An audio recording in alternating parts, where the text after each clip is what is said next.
main PUBG di handphone harga 30 juta. Bisa main kayak gini, bisa main kayak gini, bisa main kayak gini. Nama gua Cadan. Nah, kita akan belajetin ini, namanya Samsung Galaxy Z Fold 2. Oke?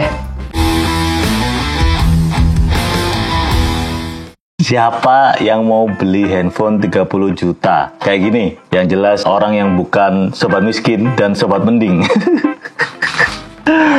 Jadi ini orang yang pasti udah orang tajir dan orang yang selalu pengen punya teknologi terbaru yang pernah ada. Dan yang jelas orang yang bisa ngerasain teknologi baru yang namanya layar lipat. Nah, itu dia segmennya. Jadi kalau lo naruh handphone ini di atas meja sama teman-teman lo, set, pasti mereka akan bilang, apa ini? Apa ini? Itu orang-orang yang kayak gitu, yang suka pamer. Dengan 30 juta plus lo dapat apa aja? Ini perlu dibahas semua apa kasih grafis aja nih? Bahas aja, tapi nanti gue kasih grafisnya. Kalau misalnya nanti kurang, nanti gue ituin. Nah, yaudah. Yaudah, karena permintaan saudara harus pakai dibahas semua, yaudah gue kasih tahu deh. Jadi di depan lo dapat layar 6,2 inci. Udah pakai Gorilla Glass Victus yang paling baru. Di dalam lu punya layar 7,6 inci. Ini layar UTS. UTS itu apa ya? Tadi lupa gua. Ya, di sini lah pokoknya. Ya. Jadi dia layar lipat hybrid antara kaca dan plastik. Beratnya 282 gram, lumayan sih sebenarnya. Karena bawa dua layar sekaligus ya gimana, nggak mau berat pak. Di sini lu dapat 3 kamera. 12, ultra wide, wide, ultra wide, dan tele. Yang wide-nya bisa bikin video 4K. Ada kamera depan, masih ada lagi kamera depan di sini. Jadi ada 5 kamera pak di handphone ini, macam-macam. Kamera ini 10 megapiksel dan yang ini kameranya 10 megapiksel juga. Kurang apa lagi nih handphone? Apa lagi? Oh ya, RAM-nya 12 GB. Harddisknya memori internalnya 256 GB, yang dibawa cuma 256. Harusnya di luar negeri ada 512 tapi nggak dibawa. Tapi prosesornya Snapdragon 865 Plus yang paling kenceng, terbaik. Baterai dual 4500 mAh. Di sini lu ada fingerprint sensor di sini buat nyalain juga. Kemudian speakernya juga ada 2, kenceng banget suaranya buat main game, bikin berisik tetangga. Kayak sekarang nih, kondisi sepi-sepi gini, gua main game bisa kenceng banget. Ada 2 warna, Mystic Bronze yang kayak gini, yang jadi andalan Note 20. Juga ada warna hitam, terserah mana yang, ya harusnya yang ini sih yang paling oke sih, paling menonjolnya kelihatan. Kalau hitam nggak kelihatan pak. Teknologi hinge-nya ini juga baru, ini beda sama Fold yang sebelumnya. Kalau di buka tutup ini daya tahannya sampai 200.000 kali ya, 200.000 kali. Jadi kalau nanya lo sehari buka tutup sampai 50 kali, ini baru rusak sampai 5 tahun pak. Tapi nggak apa, kalau misalnya pun rusak sebelum 5 tahun, Samsung itu punya garansi yang akan mengganti 1:1. Jadi kalau misalnya kena air atau jatuh pecah, lo bisa klaim diganti 1 handphone lagi. Gokil kan? 30 juta dapatnya itu pak, premium servisnya. Ya udahlah, gue nggak mau bahas spek lah, udah males. Ini yang jelas karena yang beli handphone ini tuh nggak mikirin spek, nggak mikirin ngadu kamera, nggak mikirin ngadu prosesor. Sebenarnya apa yang bisa ditawarin sama handphone ini? Experience seperti apa yang bisa didapat? Nah itu yang akan kita bahas di sini. Nah memang ada beberapa hal yang gue seneng banget pakai handphone ini. Apa aja? Yang pertama yang gue suka adalah lo bisa menggunakan layar utamanya ini sebagai handphone yang berfungsi penuh. Kalau yang di Fold sebelumnya itu cuman kayak layar tambahan doang, tapi di sini lo bisa nonton YouTube, lo bisa balas WhatsApp, lo bisa ngetik, itu nggak ada masalah. Walaupun sebenarnya dia posisinya lonjong kayak gini. Ini waktu gue di Jepang tuh handphonenya Sony yang sekarang itu emang modelnya juga lonjong-lonjong gini juga. Gue juga nggak tahu kenapa, dan itu nggak ada masalah. Mungkin awalnya kayak agak bingung gitu, ini lawannya kenapa kok lonjong banget, tapi setelah lama kelamaan juga akan terbiasa kok, dan malah unik kelihatannya gitu. Jadi karena dia panjang banget. Yang kedua yang paling gua suka adalah continuity. Jadi kalau misalnya kita buka video di sini, kemudian aduh gua pengen nonton ini bagus, ini gua habis searching video di YouTube pengen nonton video GoPro 9, ini gua buka, gua terusin di sini. Nah, jadi dari depan ke belakang itu seamless, nggak ada halangan, dan itu berlaku juga untuk waktu kita main game, itu juga sama. Yang ketiga adalah ini masih masalah engsel atau hinge-nya ya. Kita bisa menggunakan handphone ini dalam beragam cara. Kita bisa pakai gini, misalnya sambil nonton, atau kita sambil olahraga, set. Nggak perlu ada dudukan lagi. Bisa nonton video olahraga kita sambil kayak gini, set, asik. One, two. Kemudian kita juga pakai, bisa seperti ini, bisa memaksimalkan layarnya yang gede ini. Atau kita juga pakai stanky, setengah-setengah. Nah, kayak gini nih. Model apa nih kayak gini nih? Model. Bisa kayak gini juga gitu. Karena ini hinge-nya ini dia keras, jadi dia nggak langsung ngek gitu. Jadi kita bisa atur sendiri ketinggiannya tuh sesuai dengan keinginan kita. Mau segini, bebas tapi sopan. Jadi nomor berapa tadi? Nomor 4 ya. Nomor 4 ini yang gue suka adalah ternyata ngetik di sini itu experience-nya tetap nyaman karena desainnya udah kepisah gini keyboardnya. Jadi kalau mau spasi pakai jempol juga bisa. Ya elah, pencet mulu.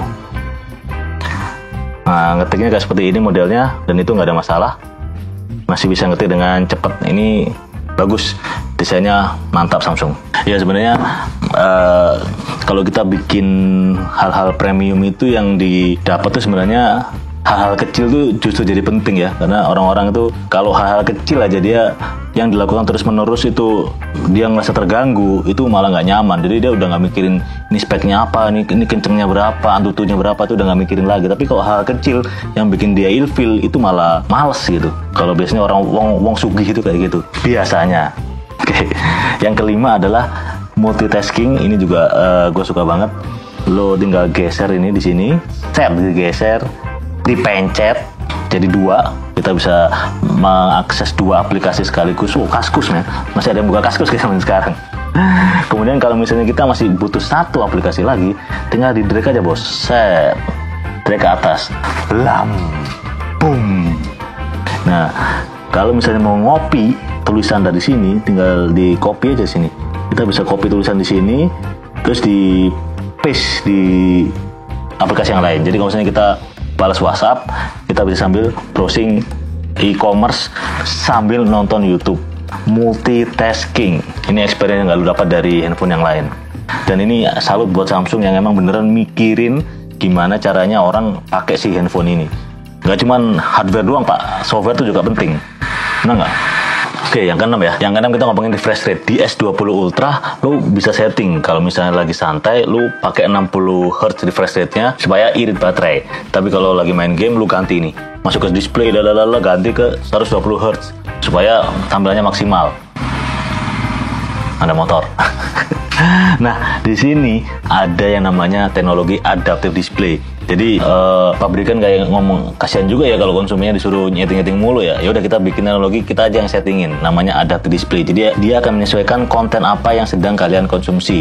Misalnya kalau lagi baca artikel gitu, itu cuma yang dipakai cuma 1 sampai 11 Hz. Kalau nonton film antara 24 sampai 120 Hz tergantung filmnya. Kalau lagi main game antara 48 sampai 120 Hz tergantung gamenya. Jadi mereka yang akan mengatur. Itu keren.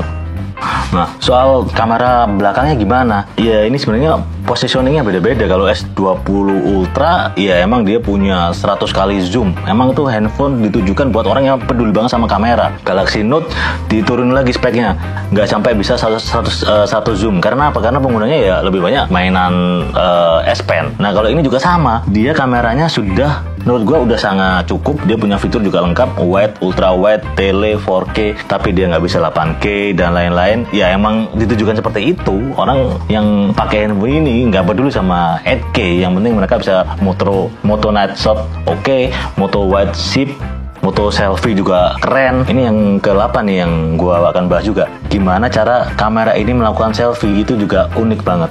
Nah ini ada keunikan kalau kita mau pakai selfie. Kalau kita tekan ini tombol di sini, ting, dan ternyata kameranya bisa kayak gini. Gimana? Jadi kita bisa selfie sambil gini. Kita bisa selfie pakai kamera utama. Jadi hasilnya ya pasti udah bagus lah. dibandingkan pakai kamera selfie. Kayak gitu Pak. Misalnya pakai wifi kita bisa kayak gini posisinya, set. Ya, masuk akal nggak? Ya kan? Gitu. Unik sih, unik. Walaupun sebenarnya juga nggak praktis juga ya, gimana caranya? Tuh, kepencet-pencet mulu nih gua. Kadang suka bingung. Oh gini. Kan ngerekod kan gua. Jadi kalau misalnya ngevlog, ngevlognya gini Pak. Iya. Oke guys, gue lagi bikin story nih Pak. Aduh, gimana nih? Menurut pendapat kalian, norak nggak? Kalau di sini tampangnya apa? Kelihatannya. Gede muka bapak. Tapi kalau di sini enggak Pak? Kalau di sini enggak tuh? Ya hampir sama lah. Hah? Hampir sama? Hampir sama. Tapi kan gede aja gitu muka bapak. Kalau di sini enggak sebenarnya kelihatannya. Gitu. Terus ada lagi, kita bisa ngelihat hasil foto dan video sekaligus. Ini kamera yang lagi mau ngerekam dan ini hasil kamera yang udah direkam. Ya nggak tahu sih ini berguna apa kan kayak ini ya? Berguna Pak. Berguna ya? Berguna. Tuh kita bisa sambil ngelihat sambil tetap motret. Berguna? Berguna. Oh ya, kalau untuk fotografer berguna. Ya berguna berarti. Ya selain main game ya, tadi yang udah gua peragain yang cukup seru dengan layar seperti ini gedenya 7,6 inci, lo bisa juga pasti akan melakukan ini, nonton Netflix di sini. Waduh, ini keren. Cuman kadang ini karena posisinya agak ngotak ini ya, kadang bingung nih. Ini sebenarnya berdiri apa tiduran? Karena ternyata nontonnya harus kayak gini. Nah, gitu. Nah, kalau gini, terus kita mau tekuk headphone-nya, salah Pak, tekuknya di sini.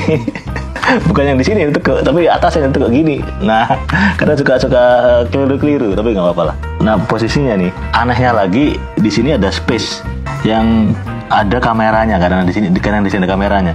Jadi layarnya nggak full screen banget. Nah, kalau lu orangnya obsesi kompulsif disorder, pasti lo akan terganggu banget sama sisa space di sini. Tapi kalau misalnya kita gedein bisa juga, cuman ya jadinya nggak perbandingannya 4:3 jadi kayak ini ya, bukan 16:9. Nah digini lagi, nggak tahu sih mana yang lebih nyaman. Cuman ya space ini menurut gua mungkin akan lama-lama akan terbiasa, tapi awalnya mengganggu sih. Di sini lo dapat speaker, ada 2 speakernya. Jadi kalau misalnya kita nonton pun, kalau main game pun, kita nggak akan nutupin speakernya.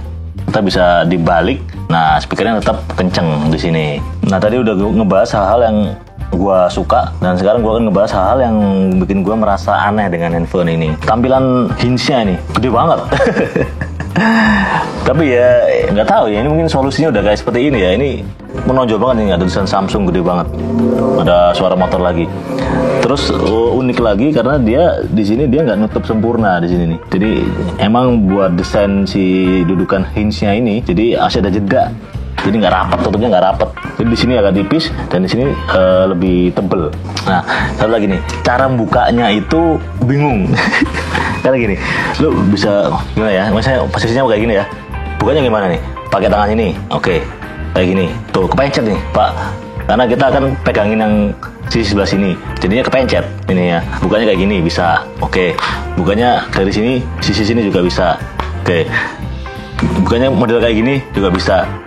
Jadi ya macam-macam cara bukanya. Masih belum ketemu gimana cara buka ini handphone yang nyaman. Karena ya itu tadi hinge-nya kan berat ya. Karena supaya dia bisa ngejaga dia tetap berdiri. Yang sekarang itu solusinya ya kayak gini. Teknologi layar yang bisa digunakan paling maksimal ya ini layarnya. Teknologi layar lipat sekarang ini masih belum perfect karena akan terus berevolusi dan berubah sampai nemu bahan atau material layar yang memang benar-benar durable dan bisa melengkung dengan perfect gitu. Motorola waktu bikin layar lipat kayak gini, layarnya malah full plastik. Jadi jarinya waktu kalau misalnya kita pakai kuku gini, itu bisa bikin layarnya kegores. Kalau ini udah hybrid antara kaca dan plastik, jadi kalaupun kita kayak gini-gini juga harusnya sih lebih durable sebenarnya. Apakah ada impact akan merubah cara kita menggunakan ponsel yang lebih positif atau yang lebih cepat? Itu ya masih nggak tahu ya. Kalau menurut gue sih sekarang masih belum ketemu sih gimana ponsel lipat itu akan berdampak besar. Kalau lo nggak pakai ponsel lipat, lo nggak akan bisa dapetin experience yang kayak gini, yang bisa bikin cara berponsel lo tuh akan berubah besar gitu. Ya sekarang ya masih, fiturnya masih nice to have aja gitu. Bisa buka dari layar sini ke layar sini, wah keren ya. Ya iya emang keren, tapi apakah emang bener-bener dibutuhin banget sih? Untuk sekarang sih masih belum. Tapi kita akan tetap menuju ke arah sana sebenarnya. Oke, tadi pandangan gua soal Galaxy Z Fold 2. Kalau menurut kalian gimana? Langsung kasih komen kalian di bawah. Jangan lupa klik tombol like-nya dan subscribe-nya. Nama gue Jadan, sampai ketemu di video berikutnya. Mantap!